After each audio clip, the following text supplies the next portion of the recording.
예, 여러분 안녕하십니까. 박진입니다. 오늘 제가 6시간 전에 천안 독립기념관에서 집회하고 왔거든요.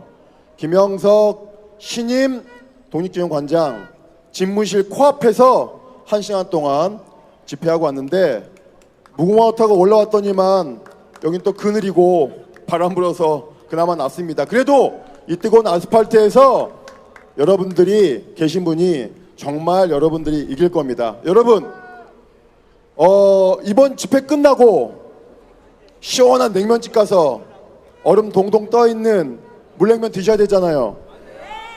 네, 들어갔더니 물냉면 주문했더니 뜨거운 감자탕 나왔습니다. 뚝배기에. 말이 됩니까? 지금 친일관장이 독립기념관장 온 사태가 바로 그런 겁니다.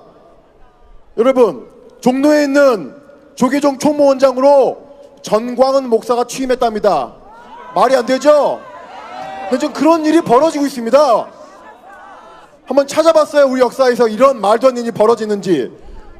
1957년도에 4.19 혁명 3년 전에 이승만이 국민에 의해 쫓겨나기 전에 그런 일이 발생했습니다.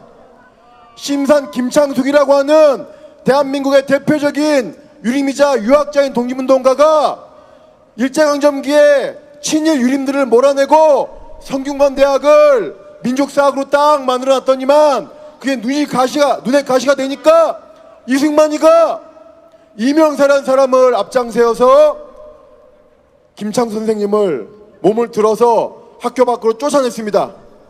그 쫓아낼 때 이승만의 사지를 들었던 사람은 이명세가 누구냐? 바로 이인호. 그 이름도 유명한 이인호라는 전 KBS 이사장입니다. 이런 친일의 DNA를 가진 자들이 지금 뉴라이트가 되어 있는 것입니다. 김창숙을 몰아내고 이승만 정권이 한 일, 유도회 총장, 유학들의 모임인 유도회 총재에 바로 기독교 신자인 이승만 스스로가 총재가 됐습니다. 그러니까 조계종 총무원장에 전광훈이 취임했다는 일이 거짓말이 될 수가 없죠. 그런 일이 발생했죠. 이 모든 것이 역사에서 우리는 확인된 사실입니다. 아까 남기엽 소장 말씀대로 연초부터 뉴라이트가 정부 산하 4대 역사관장 다 맡았습니다.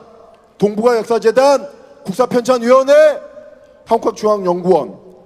동북아 역사재단 왜 만들었습니까? 일본이 독도 침탈하니까 막아내라, 중국이 동북공정하니까 막아내라라고 해서 동북아 역사 전공자들을 통해서 만든 재단인데 이 자리에 앉은 자가 누군지 아십니까? 서양사를 전공하는 박지한 교수입니다. 동북아 역사재단 이사장에 서양사 전공자 옹호까지 이해합니다. 근데 이 박지한이 무슨 말을 했는가? 한국 국민들 수준, 여기 촛불 집회하는 대한민국 국민들 수준은 1940년대 영국인보다 낫답니다. 이런 자가 동북아 역사재단 이사장이고 또 이렇게 얘기합니다. 지금 일본의 젊은이들에게 과거 자신들 조상의 잘못을 사죄하고 반성하라고 강요해서는 안 된다. 이건 무슨 말입니까?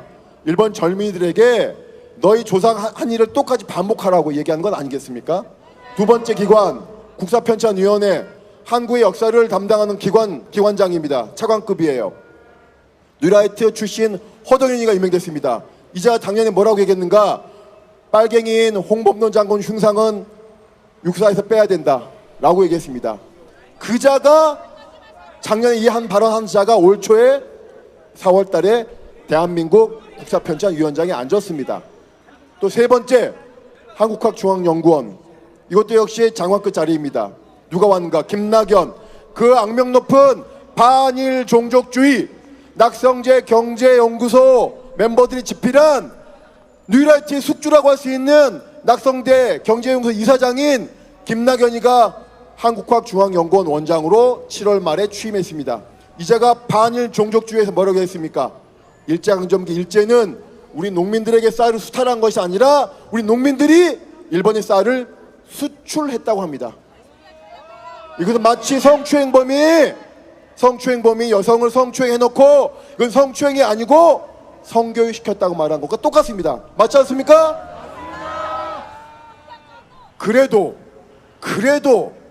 전두환 때 만들어진 독립기념관 37년 전 전두환 때 만들어진 독립기념관 관장, 역대 관장이 단 한 번도 독립운동가 후손이 아니었던 적이 없고 단 한 번도 역사연구자 아닌 적이 없습니다.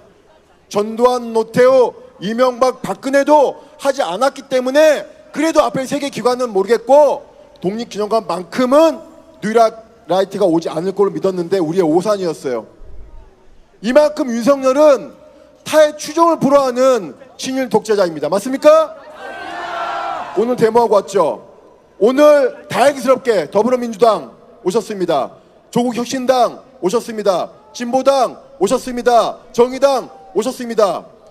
여기 오서 발언하신 분들 약속했습니다. 국회 들어가서 월요일부터 김영석 독립기념관장 임명 철회 야당 전체가 결의안하겠다. 당연히 해야 됩니다. 거기에 더해서 요구합니다.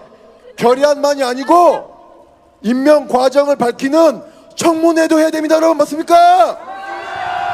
청문회도 아니고 뉴라이트들이 정부 4대 기관장에 앉은 것에 대해서 국정조사도 해야 됩니다. 여러분 맞습니까? 이런 요구들을 해야 되는데 언제 어디서 할 거냐. 자, 저는 제안합니다. 야6당이 정부가 주최하는 올 8월 15일 오전 10시에 정부 주최 광복절 기념식이 세종문화회관에서 열린다는데 야6당이 모두 가지 않기로 했답니다. 잘한 일입니다. 대한민국 정부 수립 이후에 아주 잘한 일입니다. 그렇지만 기념식에 안 가고 집에서 TV 보는 걸로 되겠습니까? 국회의원들이? 가짜 광복절 기념식 가지 말고 시민과 함께하는 진짜 광복절 기념식을 광복절 오후 2시에 독립운동가들이 안장해 있는 효창공원에서 하자고 제안하는데 여러분 어떻습니까? 백범 선생, 안중근 의사, 윤봉길 의사, 이봉창 의사, 백정지 의사, 이동열 선생, 차기석 선생, 조성환 선생이 묻혀있는 효창공원에서 진짜 시민과 함께하는 광복절 기념식 하고 마치고 대통령실까지 2.5km 행진합시다. 여러분 감사합니다.